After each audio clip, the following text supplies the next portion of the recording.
Alright, what's up guys? Welcome back. Today I just wanted to make a quick video, mostly to show you how to use a tool I've been working on for the past few years called pbqff. Now, this isn't really kind of a general Linuxy tool that you could use at any time. This is one of the research tools I've been working on. And in case you're one of my normal viewers and not necessarily in my research group, I wanted to give a few slides of kind of introduction on the type of research I've been doing for the past few years.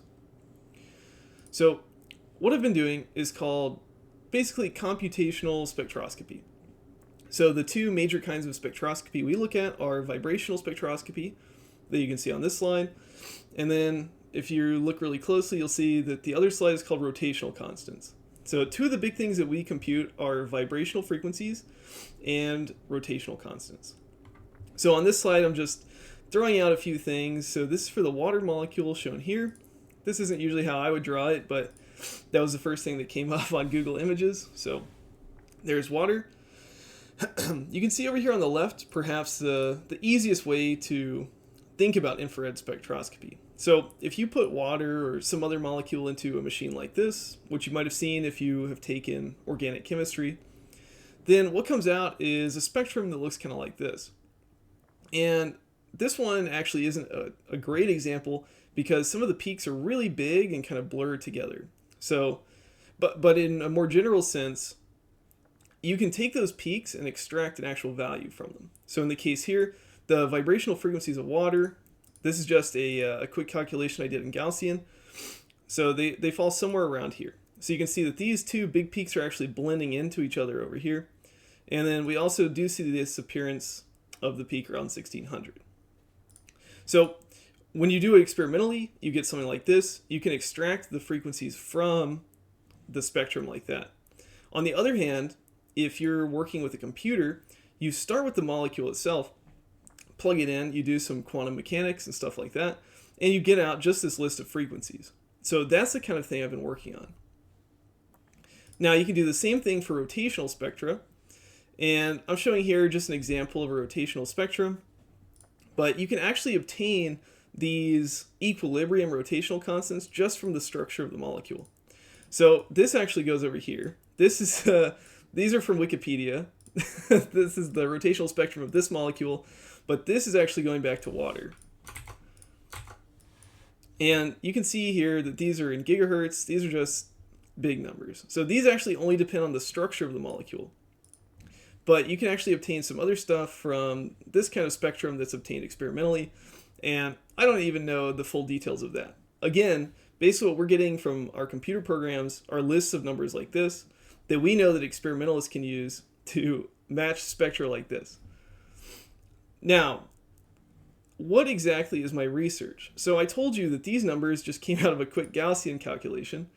And the big difference between my research and that Gaussian calculation is basically this harmonic versus anharmonic picture. So what I'm showing here is basically the distance between two atoms in a diatomic molecule, for example, and that's on the x-axis, and on the y-axis is V, the potential energy.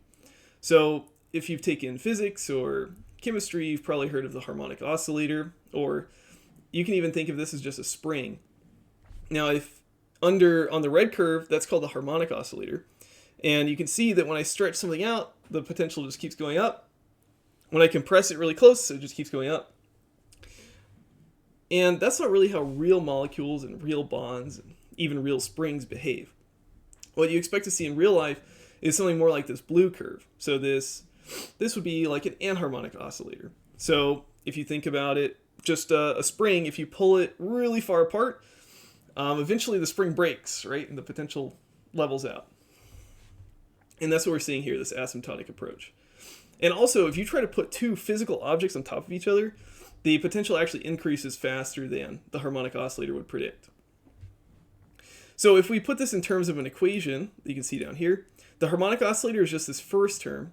So you might be able to tell by looking at this, but this is actually a Taylor series expansion of the potential energy portion, or of the potential energy, in terms of these things called force constants, which are really just the derivatives of the potential with respect to this displacement. So we look at just this first term, that would correspond to this harmonic portion. And if we add in these third and fourth order terms to give us a total quartic expansion, we get something that looks much more like this blue curve here. And so that is basically what my research is focused on. We're computing anharmonic vibrational frequencies and anharmonic rotational constants of molecules. And that's what I've been working on for the past 4 years. Now, the exciting thing about this is that when I first got to our research group, this basically relied on all kinds of scripts and different Fortran programs that were really hard to work with and really prone to introducing errors.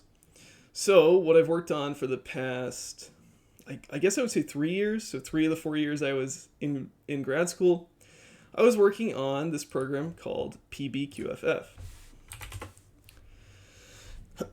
And the reason I'm making this video now and not much earlier is basically because my paper on pbqff and basically the ecosystem surrounding it just got accepted, or just got published actually, in JCTC.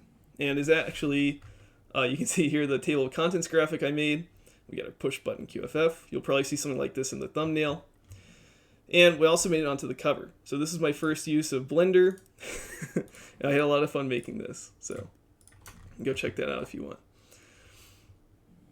But anyway, the really nice thing about pbqff is that, I guess I should say what it stands for, if you didn't see it on the first slide of the presentation, but it stands for push button quartic force fields. And a quartic force field is that fourth order Taylor series expansion I mentioned briefly, and we can use it to generate the spectroscopic constants I talked about. So that's why we're interested in QFFs and pbqff more specifically.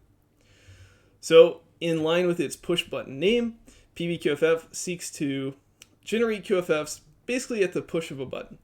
And we're going to take a look at how you can install pbqff, run it, and turn the output into a paper today, basically.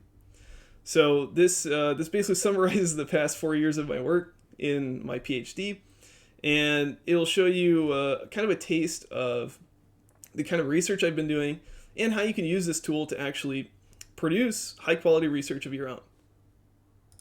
So for that, we're going to hop over to the terminal. Well, not quite yet. So the first things first, we can look at the pbqff repository on GitHub, which you can see here. I've cleaned up the README quite a bit. We've got installation instructions and everything.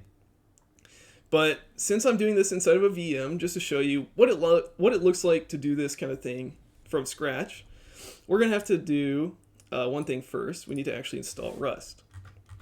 So of course I've written this in Rust, and we're going to install Rust using Rust up, like they say on the Rust website.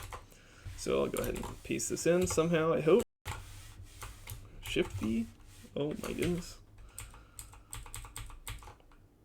All right. Curl is not found. And I turn on my caps lock. Hopefully you guys can also tell that I got a new microphone. I realized as soon as I sat down that you can't actually see the microphone, but hopefully it sounds a lot better. Now this is in a VM, so I'm probably going to have to cut this section of the video out. All right, not too bad.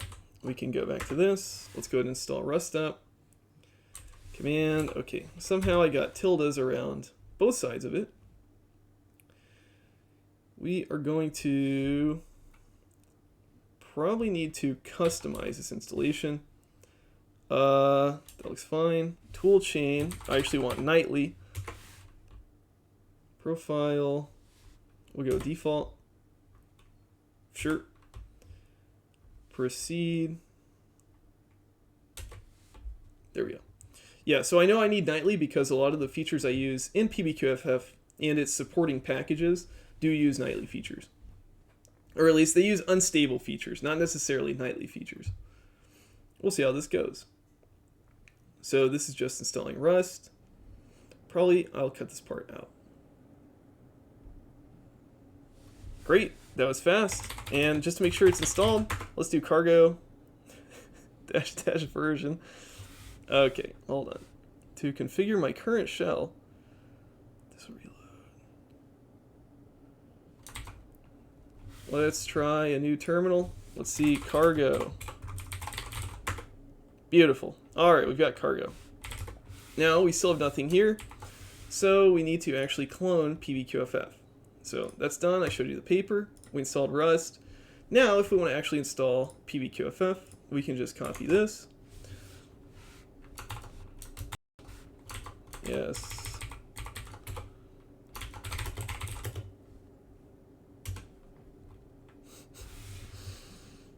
Okay, yeah, if you're on a fresh Ubuntu installation, you're going to have to do a lot of stuff.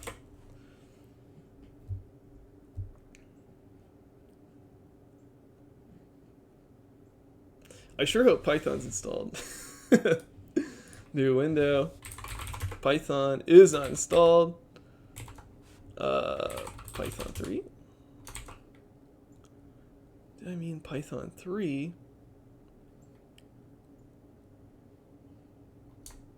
Okay.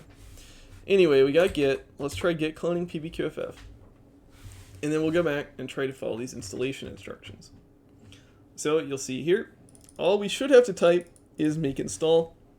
And I have this section in the README just telling you what that's doing. It's going to run cargo build.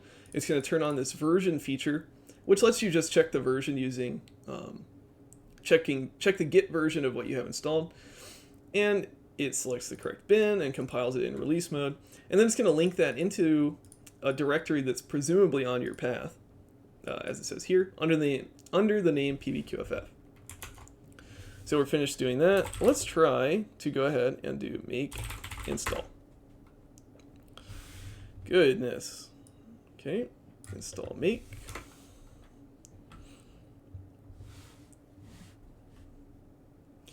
I guess I did do a a minimal Ubuntu installation this morning, so that kind of explains what is going on there.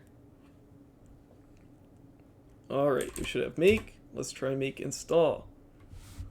Oh, of course, you do have to cd into the directory make install, and this might take a second. So pbqff has a few dependencies, I would say, including a lot of my own packages. So you'll see here we've got enter. We'll also see popping up here Spectro, we'll see anpass, and those are all packages that handle different parts of the QFF process. And actually the three that I just mentioned are actually my translations of the old Fortran versions. So enter is for internal coordinate transformations, anpass is for actually fitting the potential energy surface if you decide to do that, and Spectro itself actually computes the spectroscopic constants from the force constants that we saw in that equation. So this part especially will probably take a while. Now, while it's building, we can talk about the other part of this. So pbqff by itself doesn't actually do much of anything.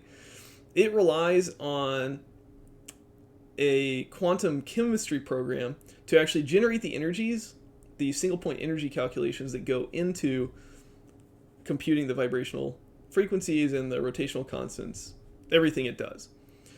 Now, the two packages that it supports right now are MolPro and MOPAC. So most of my serious research has used MolPro, but I also use MOPAC for one of my larger research projects. And MOPAC is really nice because it's actually open source. It's easy to build from source. So I usually install MOPAC if I want to run pbqff locally. Now the downside, of course, is that it's not going to give you very accurate results, at least for small molecules. So we are going to be installing MOPAC, and I'll pop open a new window here. And we'll just, we'll just clone this, git clone, and we're going to install MOPAC as well.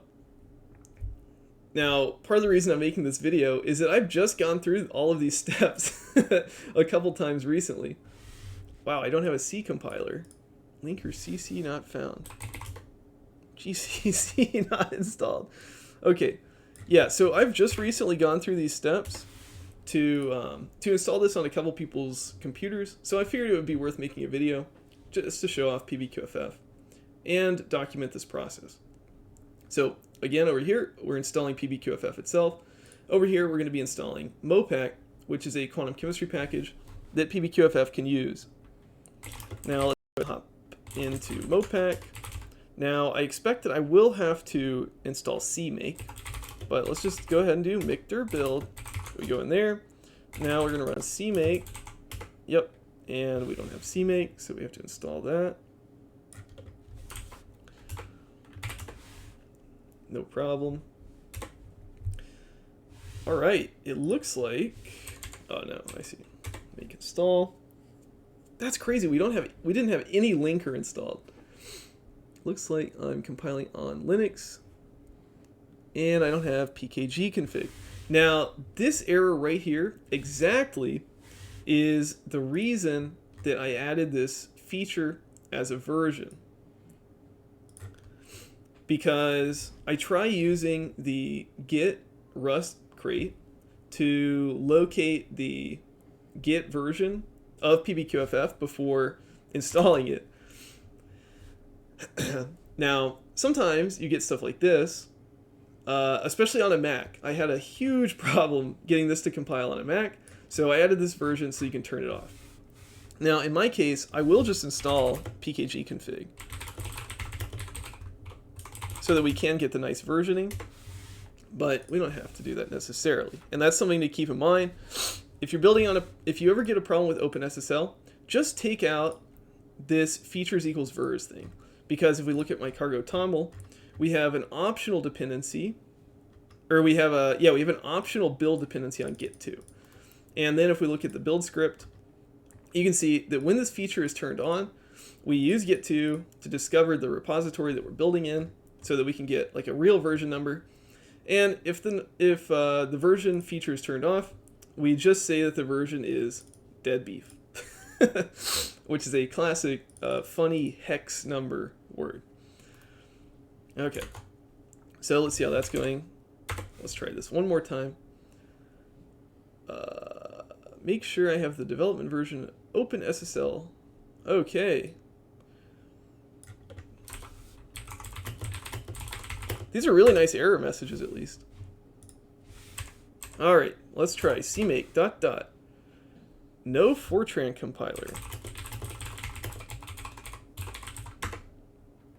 So let's install gfortran.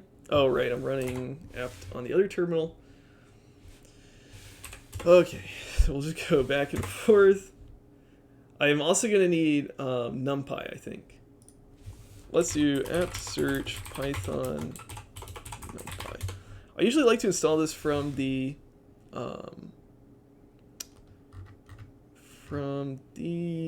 repositories if I can. So yeah, I'm guessing it's called python 3 numpy. Python 3 numpy. Python 3 numpy. Okay, great. So let's go ahead. I know that we're going to need that. Python 3 numpy. Over there. And now let's try to make install one more time. I really don't think it's this hard, but apparently on a totally fresh installation, you do have to install quite a few packages.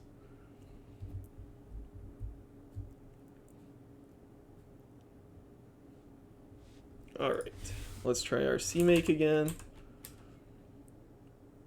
And we don't have BLAS or LaTeX. Okay, so let's do apt search BLAS. Oh, whoops. Does it take regular expressions like Arch does? Nope. Okay. So let's just try sudo apt install BLAS and LaTeX. All right.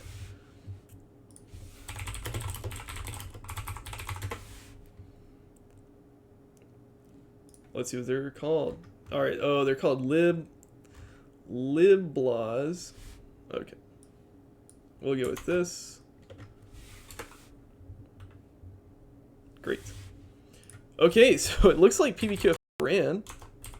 pbqff.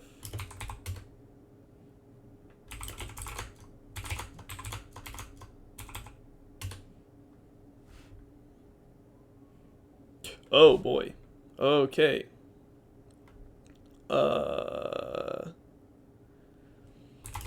That's not good. So it looks like I think it uses target, right? install real path target release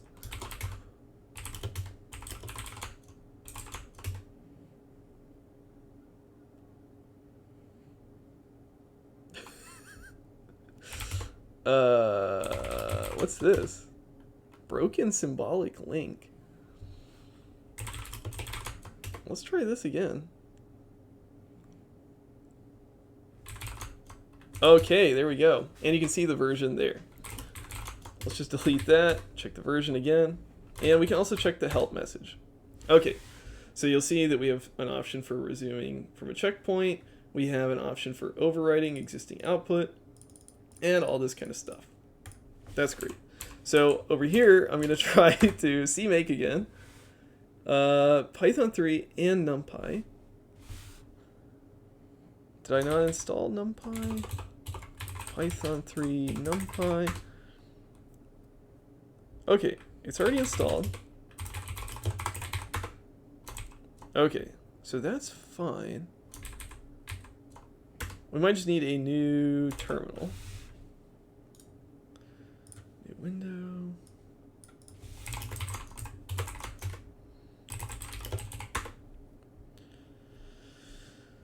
Okay. Could not find Python 3. Oh, missing NumPy. Probably what you can do is pip install NumPy, but as it says here, we can just do -d tests off because we're not actually going to run the MOPAC tests. Alright, and now if I do make, that should be off to the races. Okay, so we're building MOPAC over here. We already built pbqff. Now, if we go into the test files directory, we can take a look at what the input for pbqff looks like. Now, this doesn't look so bad. It's using TOML as the input language, but I've also spent a lot of time working on a graphical interface for this. So if we go back up here and we go into this QFFbuddy directory, we can do python 3 qffbuddy.py, and we don't have tk enter, so let's do sudo apt install python 3 tk enter tk.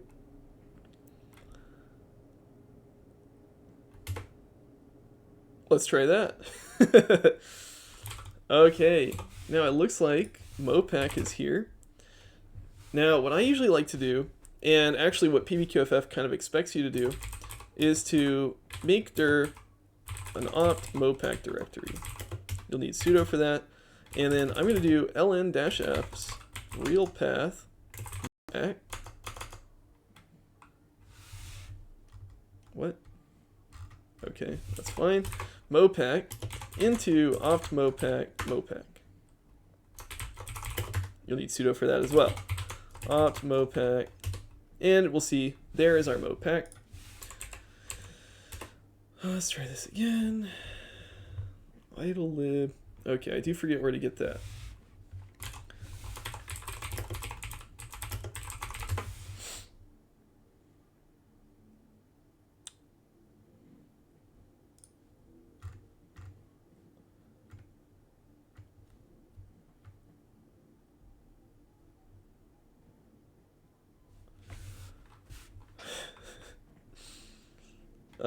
Okay, sudo apt install. I guess we'll try this.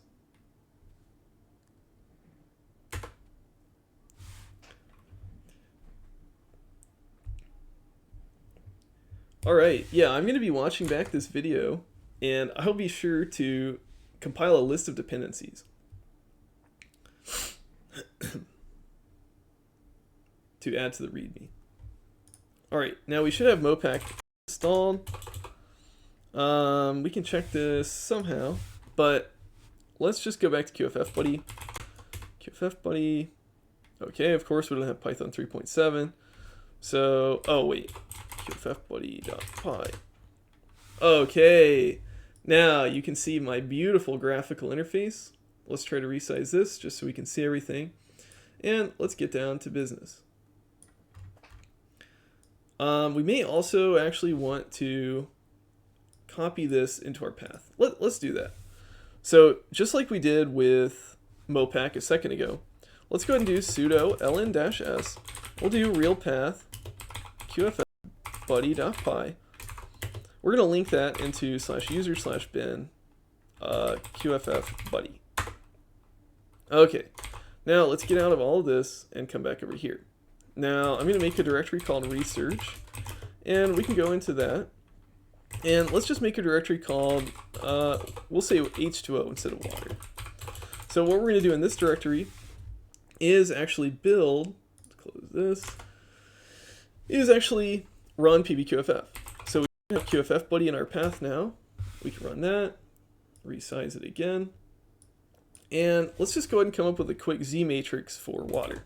So we're going to have an O, we'll have an H bonded to the O, and we'll have another one with an angle HOH. So that's about 1, and HOH is about 109.5. Now, what we're going to do here, as you can see from the tooltip, is we'll tell it, yes, please optimize the geometry. We can leave the charge at 0. This step size is the displacement size in the QFF, as you see, and we can leave that at the default. This sleep interval and max jobs is actually not that big of a deal for a local computation like this. You'll see when we get down here to the queuing system that we can also interact with queues, the queuing systems PBS and Slurm. But for the case of this video, we're going to be using a local queue, which means that it's just going to run the calculations locally on this computer, or in the VM in our case.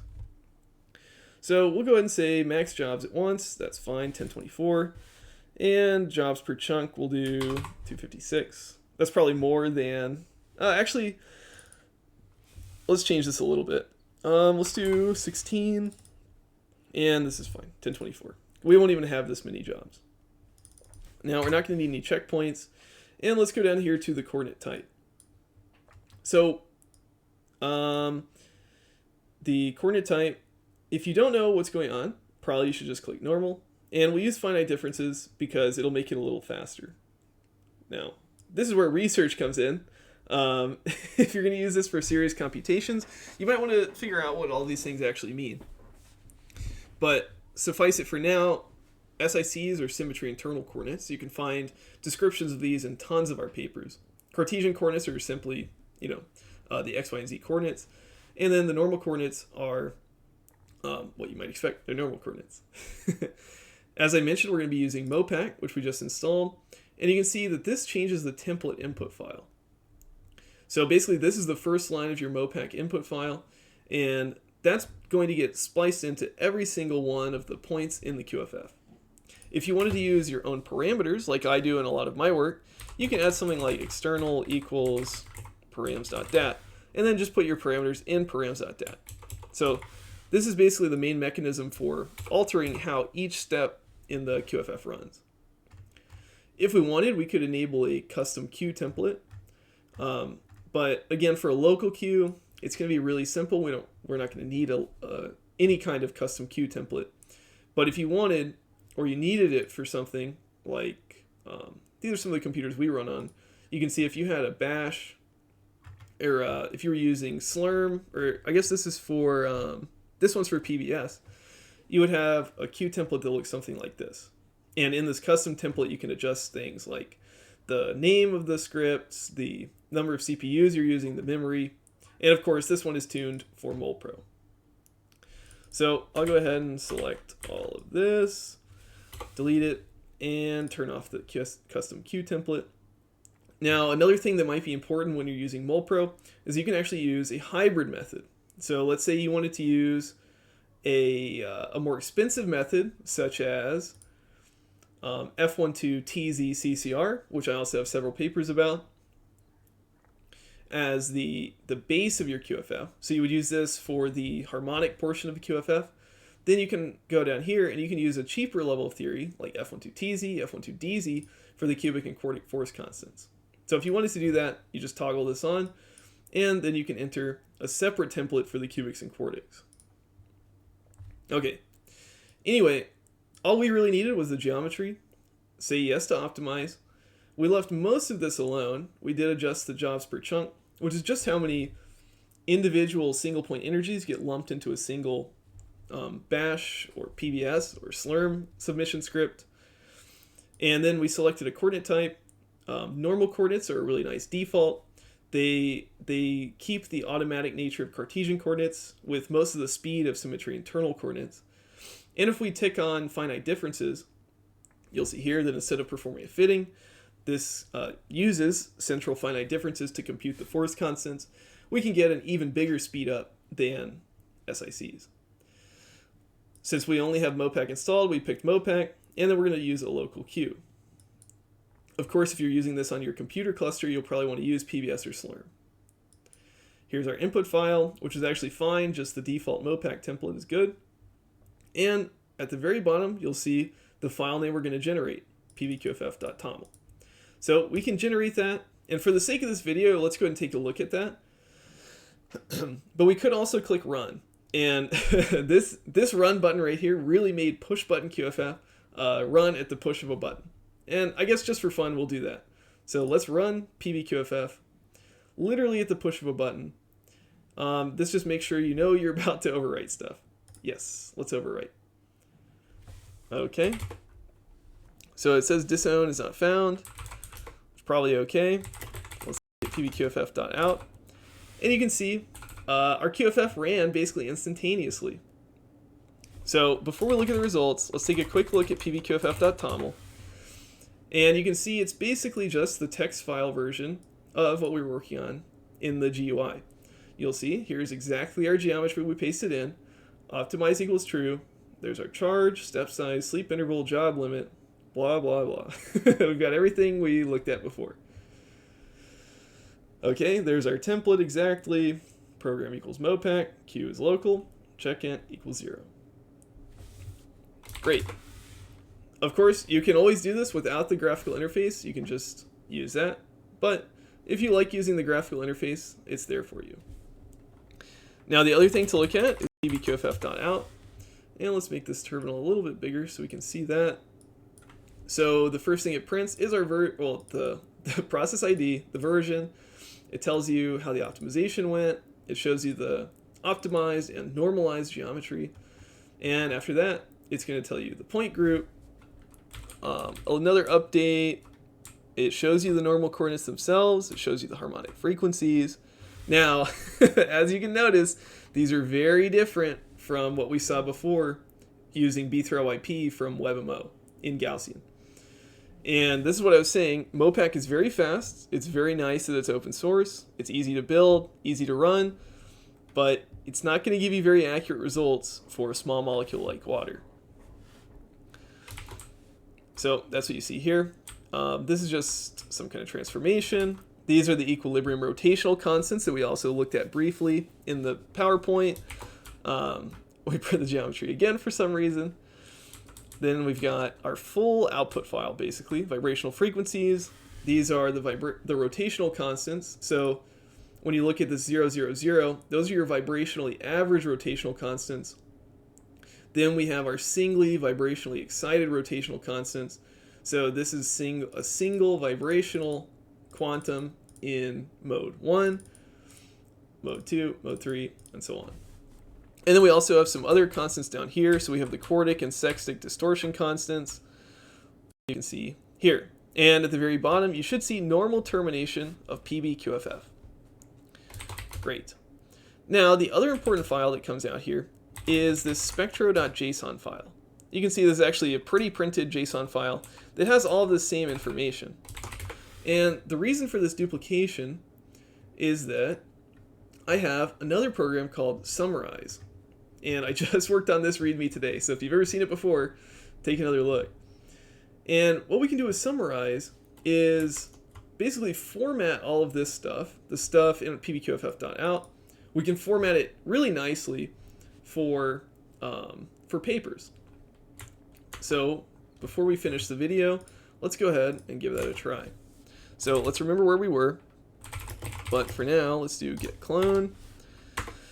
We'll clone into Summarize and go on there. Now, while I'm doing that, let's go ahead and get a new window because I'm going to have to sudo apt install TechLive Science.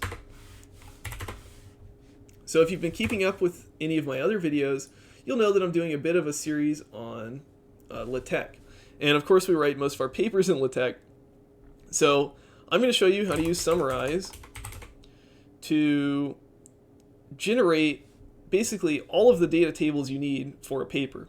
I'm planning to call this video, you'll know if this is true or not, but I'm planning to call it 0 to publication with pbqff, or 0 to publish, something like that. And you'll see that we started from just a Z-matrix geometry of our molecule. We ran pbqff locally on our desktop, got some results, and the last thing to do is just install Summarize, and we'll be able to, well, let's use this button. Let's give that a shot.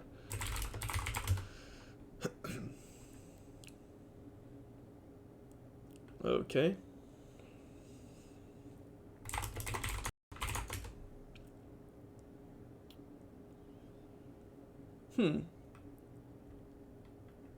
What?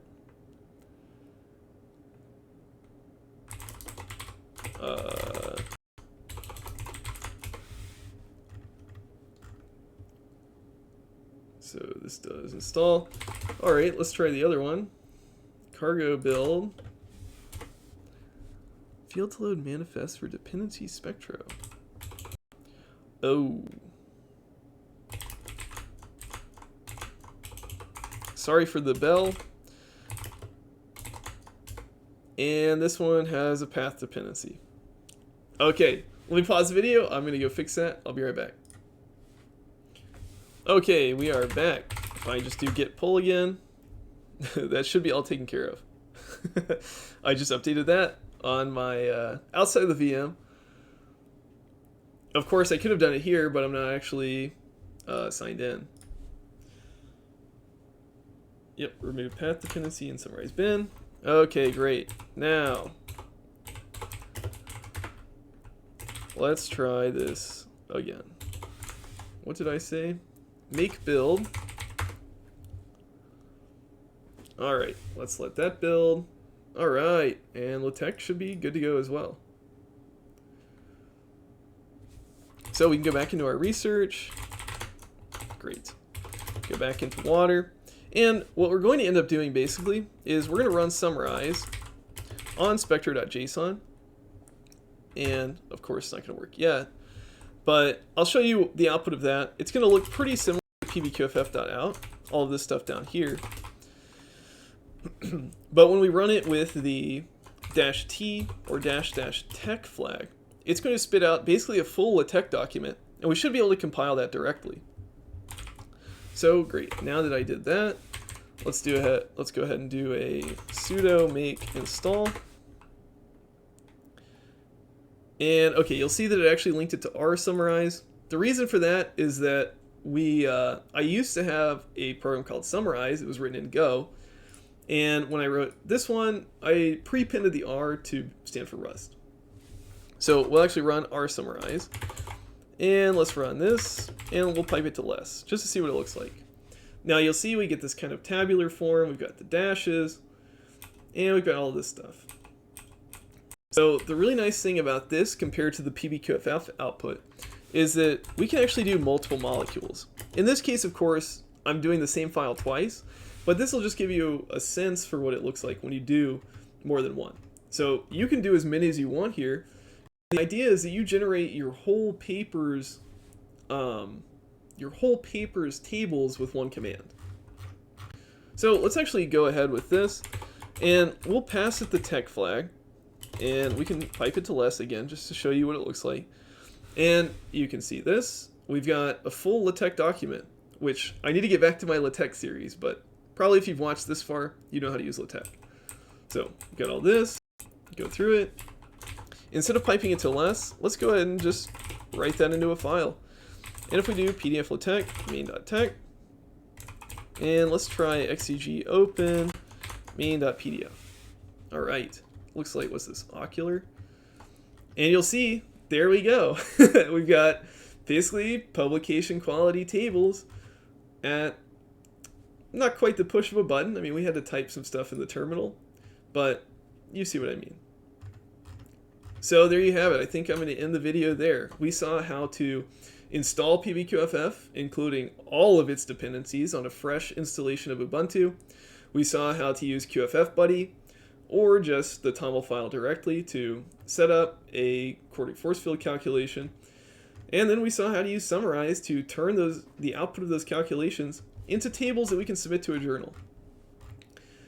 On top of that, we got to see a little preview or a little explanation of what we're actually doing here if you're not that familiar with computational chemistry. So I hope you guys enjoyed this video. Let me know if you have any questions, and go out and use pbqff. Don't forget to cite my paper. All right. Thanks, guys. See you next time.